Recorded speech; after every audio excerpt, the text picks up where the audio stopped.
Assalamualaikum warahmatullahi wabarakatuh. Alhamdulillahirabbil alamin wa bihi nasta'inu ala umurid dunya waddin.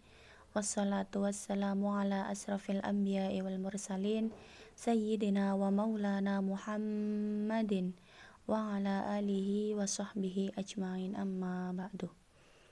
Yang saya hormati Ibu Malia Francisca MPDI selaku dosen mata kuliah Ilmu Filsafat Bahasa. Perkenalkan, nama saya Elsa Dwi Pramita dari kelas 2 IATB dengan nomor NIM 20175010089. Di sini saya akan menjelaskan rangkuman materi filsafat bahasa dari pertemuan pertama sampai pertemuan ketujuh.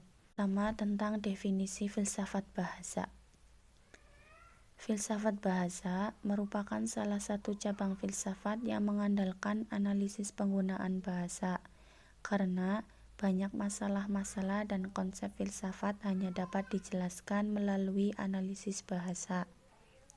Tujuan dari filsafat bahasa adalah menjelaskan fenomena bahasa sebagai refleksi keberadaan manusia dan pertalian antara bahasa dan daya penalaran manusia. Analisa bahasa menurut George Moore.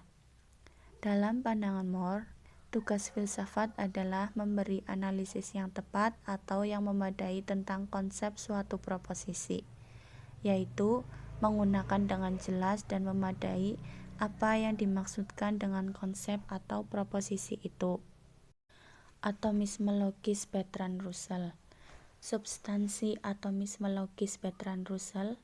Telah banyak diketahui bahwa Inggris merupakan tempat di mana aliran filsafat empirisme berkembang pesat pada abad 18 hingga pertengahan abad 19. Konsep atau metode filsafat yang ditawarkan Russell dikenal dengan istilah atomisme logis.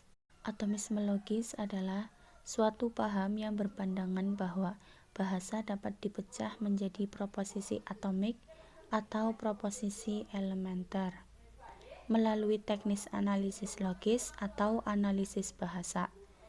Pengaruh yang besar dari aliran empirisme tersebut juga membuat Russell menolak dengan keras pandangan metafisik dari idealisme atau kaum Hegelian. Selanjutnya yaitu language game. Apa itu language game? Gagasan mengenai keseluruhan proses penggunaan bahasa dari seseorang dan pembelajaran dari penggunaan bahasa yang digunakan oleh lingkungan di mana ia tinggal. Language game dapat menjadi metode untuk melihat proses seseorang belajar menggunakan bahasa, dan language game ini bukan suatu metode dalam hal menganalisa pengalaman privat yang membentuk sebuah bahasa. Filsafat bahasa menurut Gilbert Ryle. Pokok pikiran filsafat bahasa Ryle sebagian besar terdapat dalam bukunya yang berjudul The Concept of Mind. Buku ini salah satunya membahas dan menyelidiki konsep yang berkaitan dengan hidup psikis, misalnya penyerapan atau sensation, persepsi, fantasi, pengingatan, pengertian, kehendak, motif, dan lain sebagainya. Selanjutnya, linguistik fenomenologi John Austin. Ide utama dari konsep fenomenologi adalah penggunaan realita murni sebagai rujukannya dan mencari hakikat dari realitas tersebut, kemudian hakikat tersebut diakui sang pelaku. Sumbangan Austin yang termasbur dalam filsafat bahasa yaitu pembedaan ucapan konstatif atau yang disebut dengan constative utterance dan ucapan performatif atau yang disebut juga dengan performative utterance.